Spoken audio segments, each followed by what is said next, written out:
Hi guys! Good morning! For today's video, ipupunta kami ng Tayo doon sa Foshan Viewing Point. Yun yung tawag doon. And yes, matagal na namin gustong puntahan yon. And this is the right time. And guys, kung napapansin nyo, galing akong Tin House Station. Yes, malapit lang po ako dito. Sa Taihang lang ako.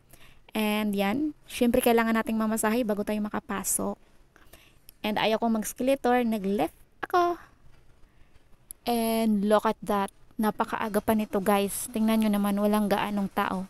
As in, parang dalawa pa lang kami dyan.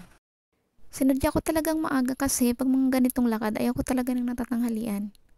At pagkatapos nga ng ilang minutong biyahe, andito na ako sa Central. Magta-transfer nga pala ako ng train kasi pupunta tayong Tongchong. So, kailangan natin daanan itong dalawang escalator na mahaba na to. Yes, marami pa tayong pagdadaanan bago natin marating yun. Parang kayo, marami kayong pinagdaanan pero wala nang kayo. Charot! Baka meron na namang mga, alam mo na, meron na namang magalit sa atin dyan. At syempre, pagkatapos natin nun, ito na ngayong araw, pababa daw tayo kasi nandun yung train na papuntang Tongchong. And yes, eto at nag-apura na nga ang antin nyo kasi baka masarahan ako ng pintuan. Char!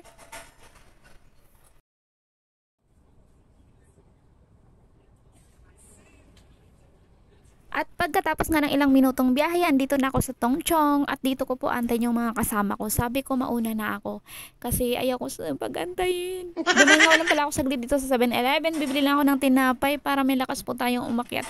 Kasi mini-hike po yon. And yes, mag-exit ng person. Mag-exit po tayo sa exit B. At pagkalabas ko nga dito sa exit B, meron dyan nakalagay ng Ngungping 360. Yes, diretso lang po dyan kasi sa banda roon, sa dulo, nandun po yung mga bus. At andun din yung bus 11 na sasakyan natin mamaya. At syempre, antayin ko muna yung dalawa kong kasama dito kasi late na naman sila. Kailan ba sila sumakto sa oras na dumating? Kailan nga ba? At pagdating nga pala nila, nagulat naman ako sa mga attire ng mga to. Hindi naman talaga nila binasa yung message ko.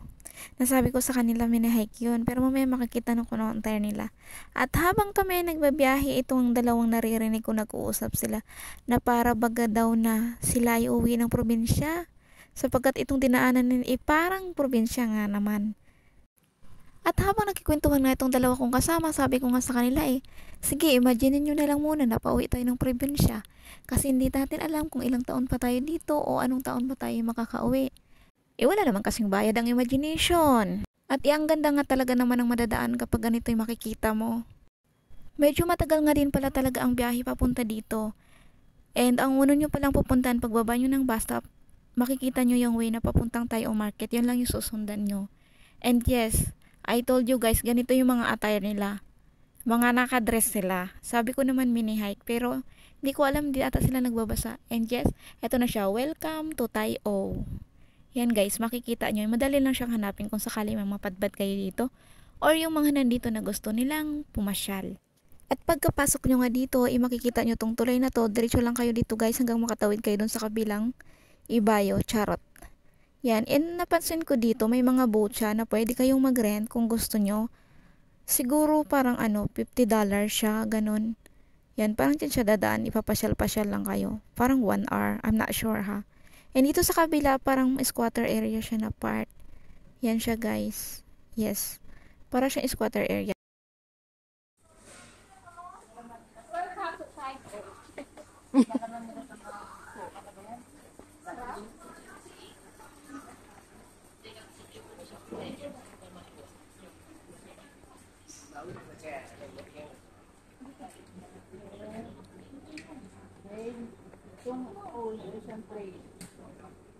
Basta dito.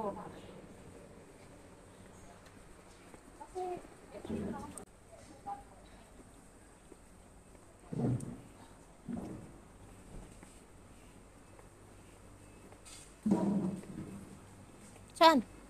Daga. Ay, hindi may takip siya. Ngayon may takip. At pagkatapos po ng mahabang lakaran, ito na po yung start natin. Yes. Nagpaano talaga sila.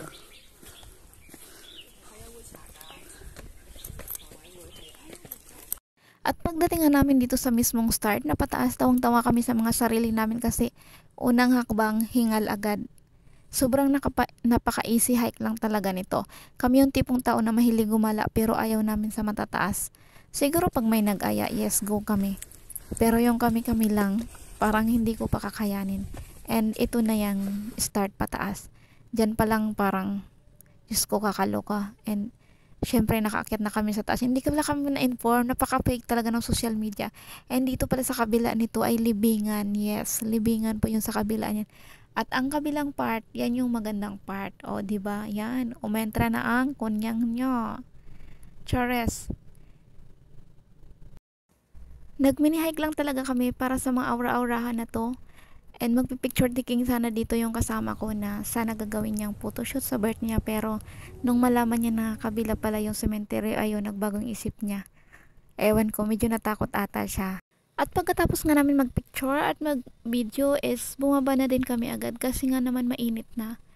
At sa mga oras nga ito nakapila na kami kasi pasakay na kami ng bus niyan. Pabalik na kami ng Tongchong. At doon na rin naman kami kakain sa Tongchong kasi sobrang gutom na kami. And nung papunta nga pala is tabi-tabi kaming tatlo. Dahil merong tatlong upuan na magkakatabi is ngayon is dalawahan lang. So ang ginawa ho namin is naghiwa-hiwalay na lang kaming tatlo para walang lugi. Ganun talaga. Oh, pak. Ayaw kong tumabi sa'yo. Charot! Doon na lang ako sa likod. Yes, nagkanya kami kanyang upuan nung pauwi na. Hindi na kami magkakatabi. Magkakaaway na muna kami for today's video. Mamaya na kami magbabati-bati ulit. At habang nagbabiyahe nga kami, ito, nag-imot-imot na muna ako dito. Moment ko to. Kasi nga hindi kami magkakatabi, walang makikialam. Charis. At syempre, nadaanan uli namin to. Napakagandang view na to. Talaga namang mamamangha ka. At pagdating namin ng Tongchong, dito na kami dumiretso sa Cafe de Coral kasi dito na kami kakain. Yes, this is our food, guys. Sobrang gutom na gutom kami. Bago ko tapusin ang video nito, paki-like naman and paki-share. Thank you!